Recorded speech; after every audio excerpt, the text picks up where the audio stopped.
देश के किसान को बर्बाद करना चाहते हैं, नहीं होगा। ये देश का किसान, ये 5 लाख ट्रैक्टर है, मेरी जिम्मेदारी है, इस किसान की मेरी जिम्मेदारी है। इस किसान को बर्बाद नहीं होने दूंगा देश के। तो राकेश टिकैत आत्महत्या करेगा। मेरे किसान को मारने की कोशिश करी जा रही है, ये साजिश है। किसान को मारने की साजिश बीजेपी के लोग कर रहे हैं। एक आंसू भी हुकूमत के लिए खतरा है, तुमने देखा नहीं आंखों को समुंदर होना। कल रात की तस्वीर है किसान नेता राकेश टिकैत की, जो कि रोते हुए बोल रहे हैं कि अगर आज मैं गिरफ्तार दे दी या मुझे गिरफ्तार कर लिया गया तो मेरे बाद जो मेरे साथ किसान बैठे हैं उनके साथ क्या बदसलूकी होगी, इसका कोई अंदाजा नहीं लगा सकता। वो ये इस देश में जिसमें 60% से ज्यादा किसान है, उस देश में किसान की दुर्दशा ये है, किसान नेता को अपनी मांगों के लिए इस तरह से आंसू बहाना पड़ता है। सोचिए वो देश का क्या है, उस देश का भविष्य क्या है। क्या ये नेहरू और लाल बहादुर शास्त्री के सपनों का भारत है? लाल बहादुर शास्त्री ने तो जय जवान जय किसान का नारा दिया था, और आज क्या देख रहे हैं आप, जवान और किसान आमने सामने खड़े हैं। ये तो कल रात की तस्वीर है। और आज एक तस्वीर देखिए देश के संसद के बाहर का। देश के मुखिया क्या फरमा रहे हैं, वो बोल रहे हैं कि संसद की कार्रवाई के बारे में बात कर रहे हैं और कह रहे हैं कि हम मंथन की बात कर रहे हैं। किस मंथन की बात कर रहे हैं आप? बीज तो आपने पहले दे रखा है जो किसानों के भाग में, अब आप मंथन की बात कर रहे हैं। संसद के मंथन से जो बजट सब चल रहा है, इस मंथन से क्या निकलेगा? अमृत किसके नाम होगा और बीज से गड़ा किसके नाम होगा? ये किसान जानता है, ये देश जानता है। ये अलग बात है कि आज गोदी मीडिया आपके साथ खड़ी है, सच्चाई कुछ नजर नहीं आ रहा, इसलिए लोग गुमराह हो रहे हैं और किसानों को अपना दुश्मन समझ रहे हैं। सभी प्रकार के विचारों की प्रस्तुति हो और उत्तम मंथन से उत्तम अमृत प्राप्त हो, ये देश की अपेक्षाएं हैं। मुझे विश्वास है कि जिस आशा और अपेक्षा के साथ देश के कोटि कोटि जनों ने हम सबको संसद में भेजा है, हम संसद के इस पवित्र स्थान का भरपूर उपयोग करते हुए लोकतंत्र की सभी मर्यादाओं का पालन करते हुए जन आकांक्षाओं की पूर्ति के लिए अपने योगदान में पीछे नहीं रहेंगे, ये मुझे पूरा विश्वास है। आप देख रहे हैं वीडियो, किस तरह देश के मुखिया मंथन की बात कर रहे हैं। संसद में क्या मंथन होगा? जब मंथन का समय आया उस समय तो आपने ध्वनि मत से पारित करवा दिया बिल को, ना कोई चर्चा ना कुछ, किसान बिल पास हो गया। पहले अध्यादेश बनाया आपने, फिर बिना चर्चा किसान बिल को पास कर दिया। अब जब किसान सड़क पर हैं तब आप चर्चा की बात कर रहे हैं और मंथन की बात कर रहे हैं। कौन सी मंथन, कैसी मंथन की बात कर रहे हैं आप? कल रात आपने देखा कि गाजीपुर बॉर्डर पर किस तरह हाई वोल्टेज ड्रामा हुआ। प्रशासन वहां पहुंचा हुआ था जरूरी किसानों को उठाने के लिए, पर राकेश टिकैत की आंखों के आंसू देखकर हरियाणा और यूपी के किसान उठ खड़े हुए। तब जाकर प्रशासन को बैकफुट पर आना पड़ा और रात को वो उठ के वहां से चले गए। बताया तो ये जा रहा है कि उनका शिफ्ट बदल गया था, पर यह नहीं बोलना चाहिए प्रशासन को कि हर 5 साल बाद हुक्मरानों के भी शिफ्ट बदलते हैं। जब उनका शिफ्ट बदलेगा तब क्या होगा आप सोच सकते हैं। किसान तो आज हैं, कल भी रहेंगे। ये हुक्मरान है या नहीं रहे ये कहना मुश्किल है। अगले 5 साल के बाद क्या होगा ये तो समय बताएगा, पर यह जरूर है कि वर्दी वाले जो ये किसान हैं उन्हें ये समझना पड़ेगा कि जो वहां सड़क पर बैठे हुए हैं वो आपके माई बाप हैं। इन दिनों आत्मनिर्भर भारत का नारा काफी बुलंद है। हो चाहे मैं दिल्ली से मेरठ तक का टनल खोदने का ठेका जो चीनी कंपनी को दे दिया जाए, आत्मनिर्भर भारत। वो चाहे पीएम केयर फंड में चीनी कंपनियों का पैसा आता है, वो फंडिंग करते हैं, फिर भी आत्मनिर्भर भारत। वो चाहे लद्दाख में चीन घुस आता है, फिर भी हम नारा लगाते हैं आत्मनिर्भर भारत का। और अरुणाचल प्रदेश में चीन अपनी बस्ती बसा लेता है, फिर भी हम नारा लगाते हैं आत्मनिर्भर भारत का। बस सच तो ये है कि आत्मनिर्भर भारत आज जो है इन किसानों की वजह से। जब तक देश के किसान जो है आत्मनिर्भर रहेंगे, ये देश आत्मनिर्भर रहेगा। किसान जिस दिन ये कंपनी बहादुर के हाथ के गुलाम बन जाएंगे, उस दिन के बाद ये देश भी गुलाम बन जाएगा। ये बार बार कहा जाता है कि 2022 तक इनकी आमदनी दुगनी हो जाएगी, पर देखने में ये आया कि लॉकडाउन के दौरान जो सरकारी करीबी पूंजीपति हैं उनकी जो पूंजी है 35% बढ़ गई है। अब 2022 तक किसकी आमदनी दुगना होगा इसका आप अंदाजा खुद ही लगा सकते हैं। आज जो किसान इस सड़क पे हैं, ये लड़ रहे हैं, सरकार से लड़ रहे हैं उनकी जातियों के खिलाफ, वो इसलिए कि ये आत्मनिर्भर है। अगर ये नौकरी पेशा मजदूर होते तो इनकी ये सड़क पे नहीं होते। आज सरकार से 2 महीने तक सड़क पे बैठ कर लड़ना हर किसी बस की बात नहीं है। आज किसान आत्मनिर्भर है, इसलिए सरकार से लड़ पा रहे हैं, अपनी हक की बात कर रहे हैं। कल ये कंपनी बहादुर के गुलाम हो जाएंगे तो ये भी मजबूर होंगे, ये भी फिर लड़ नहीं पाएंगे। सरकार के बैकफुट पे आने के पीछे कई कारण बताया जा रहे हैं, पर सच तो ये है कि पश्चिमी यूपी में खाम पंचायतों का आज भी चलन है। बलियान खाम पंचायत से टिकैत आते हैं, इनके भाई जो नरेश टिकैत हैं वो इसके मुखिया हैं। कल रात को ही इन लोगों ने सबने नारा दे दिया था और महापंचायत की बात हो रही थी, सारे किसान उठ के आ रहे थे। आज इनकी महापंचायत भी चल रही है और वहाँ एक सूर से सबने ये कह दिया है कि अगर राकेश टिकैत को गिरफ्तार किया गया तो लाखों किसान जो हैं वो गिरफ्तारी देंगे।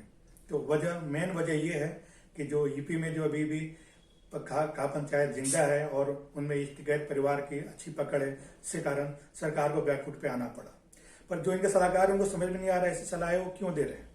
ये माना कि उत्तर प्रदेश का जो बॉर्डर है आपका, वहाँ जो किसान बैठे हुए हैं वहाँ आप मनमानी कर सकते हैं, वहाँ किसानों को पकड़ सकते हैं, पर आप वो 2 बॉर्डर क्यों भूल जा रहे हैं जो कि राजस्थान से सटा हुआ है और पंजाब का जो इलाका है जहाँ किसान बैठे हुए हैं। राजस्थान सरकार तो आपका साथ नहीं देगी, ना ही पंजाब सरकार आपका साथ देगी। तो आप यूपी में तो मनमानी कर सकते हैं, पर वहाँ किसानों को कौन उठाएगा। वहाँ तो किसान आंदोलन करते रहेंगे और आप जब तक आप ये जो जाति कर रहे हैं आप 3 कानून के नाम पर से वापस निकलेंगे तो वो वहां से उठने वाले नहीं है। आज जो लड़ाई जहां से पहुंच चुकी है वहां से किसान को ये बात पता है कि वहां से अगर पीछे हटें तो उनकी हार है, वो पीछे हट नहीं सकते, क्योंकि इस तरह के वो बार बार कह रहे हैं कि जो इस तरह का आंदोलन उठ खड़ा हुआ है ये अगले 20 साल तक फिर किसानों के लिए कोई आवाज उठाने वाला नहीं होगा। आज अगर ये हार जाते हैं तो अगले 20 साल तक कोई उनके लिए आवाज नहीं उठाएगा, फिर अब वो कंपनी बहादुर के हवाले कर दिए जाएंगे, जो कि क्या करेंगे वो पता ही है। जो बिजनेसमैन जो होते हैं उनकी काम ही लाभ पे होता है। ये कहना कि अगर वो लाभ उनको होगा तो किसानों को भी लाभ होगा, तो हमारे पास इतिहास गवाह है कि ईस्ट इंडिया कंपनी ने देश को कितना लूटा, उन्होंने उस हिस्से से कितना किसानों को दिया आपको ही पता है। तो इनका बिजनेस ही लाभ का होता है, अगर ये लाभ में से दूसरों को हिस्सा देने लगे तो फिर इनका फायदा क्या होगा। तो जो आज के जो ये काले जो कंपनी बहादुर हैं इनके आप इन पे बातों पे कहीं भरोसा नहीं किया जा सकता। 1-2 साल तक तो ये जरूर करेंगे, अच्छे से करेंगे और किसानों को अपने वो जो सोने के कंगन वाली जो शेर वाली कहानी थी वो दिखाएंगे, सोने के कंगन दिखा दिया कर शिकार करेंगे, फिर बाद में क्या होगा ये सबको पता है। कल एक चीज और देखने को आया, सरकारी तामझाम के अलावा वहां पर मीडिया का भी जमावड़ा था। कहीं तो मीडिया हाउस में ये डिबेट चल रहा था कि आज आखिरी रात है और उनके एंकर भी ट्वीट कर रहे थे कि भैया अब तो गाजीपुर से किसान उठने वाले हैं, उनकी आखिरी रात है। अभी ये सारी ट्वीटें देख सकते हैं ये किस तरह से देशभक्ति दिखाई जा रही है। लगता है जब से अर्णव गोस्वामी का जो व्हाट्सएप चैट जो लीक हुआ है तो उनका ग्राफ नंबर 1 पे आ गया है, सरकार के सबसे करीबी जो है उसमें उनका ग्राफ नंबर 1 आ गया है। अब दूसरे भी जो एंकर है वो कोशिश कर रहे हैं कि सरकार के करीब पहुंचने की। इन सब सारी ट्वीटें देखी किस तरह से वो किसान विरोधी बातें कर रहे हैं और क्या वो किस तरह से जहर फैला रहे हैं। इनके जहर कारण ही है कि आज कुछ लोग किसानों के खिलाफ नारेबाजी वहां करते हुए नजर आए। ये किसान विरोधी जो आजकल जो चल रहा है ये और जो मीडिया कर रही है, जिससे कि आप कल गोदी मीडिया के नाम से जाना जाता है, गोदी मीडिया थोड़ा बहुत इनके लिए सम्मानजनक शब्द हो गया, इनको गीद मीडिया कहना ज्यादा सही होगा। और इन गीदों के पंचायत में कमाल की बात है कि इन गीदों की पंचायत में मुकदमा भी चल रहा है तो भेड़ी का चल रहा है। इस गोदी मीडिया का या गिद्ध मीडिया, इसके ऊपर आपको एक कहानी सुनाता हूँ। एक बार रंगा हुआ सियार जंगल का राजा बन गया था, उसकी कहानी आप सबने सुनी होगी। उसकी अदालत में एक केस आया जिसमें एक भेड़िया एक बकरी को खा रहा था, उसके गले में उसकी हड्डी चुभ गई थी। बकरी तो जान से गई और खाने वाले को मजा भी नहीं आया जी। तो फिर अदालत में चली सुनवाई चली, दोनों तरफ से बातें सुनी। बाद में जो रंगा सियार जो राजा था उसने सजा बकरी के परिवार वाले को सुनाया। उसने ये कहा कि जो बकरी है हिंसक है क्योंकि इसकी हड्डी जो है भेड़िए के गले में अटक गई। आज भी देखिए क्या टू मच डेमोक्रेसी देश में है, किसान पे जाती हो रही है और किसानी को भी देशद्रोही ठहराया जा रहा है। किसान की बात तो दूर है, विपक्ष के जो नेता हैं और कुछ मीडिया के जो जर्नलिस्ट हैं उनके ऊपर भी देशद्रोह का मुकदमा चलाया जा रहा है। शशि थरूर का भी उसमें नाम आ रहा है जिनके ऊपर नोटिस भेजा जा रहा है और FIR दर्ज किया जा रहा है क्योंकि उन्होंने एक ट्वीट किया था।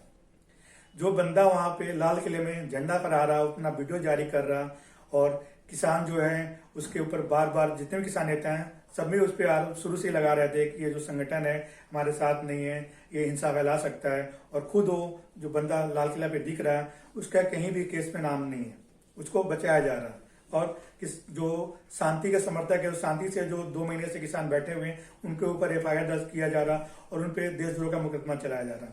ये क्या इंसाफ है? ये रंगा हुआ सियार वाला इंसाफ है या नहीं है? इसका अंदाजा आप खुद ही लगा सकते हैं। गोदी मीडिया के न्यूज चैनलों ने बहुत देखा होगा। अब इस बुढ़े किसान का देखिए, अगर आज धर्मवीर भारती होते तो इस किसान के लिए भी वो गाते जो उन्होंने कभी JP के लिए गाया था कि मुनादी करता हुआ एक किसान निकल चुका है। देखिए किस तरह से मुनादी कर रहा है डंके बजाकर। आज गोदी मीडिया के पास सारा सिस्टम है, इतनी अच्छी पकड़ है उनके पास में, देश के माहौल को कुछ भी बना सकते हैं, बिगाड़ सकते हैं। उससे किसान किस तरह से लड़ रहा है वो आप ये वीडियो देखिए।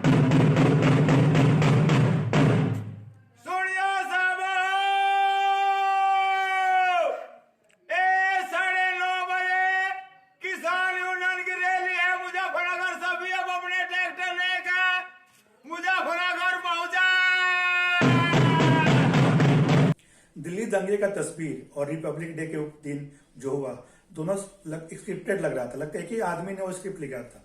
पता नहीं सरकार जो है क्यों सेम स्क्रिप्ट पे बार बार फिल्म बना रही है। क्या उन्होंने देश की जनता को इतना बेवकूफ समझ रखा है कि एक ही स्क्रिप्ट आप बार बार फिल्म बनाएंगे? पिछली बार कपिल मिश्रा और इस बार दीप संधू, 2 कैरेक्टर हैं, दोनों आपके सामने।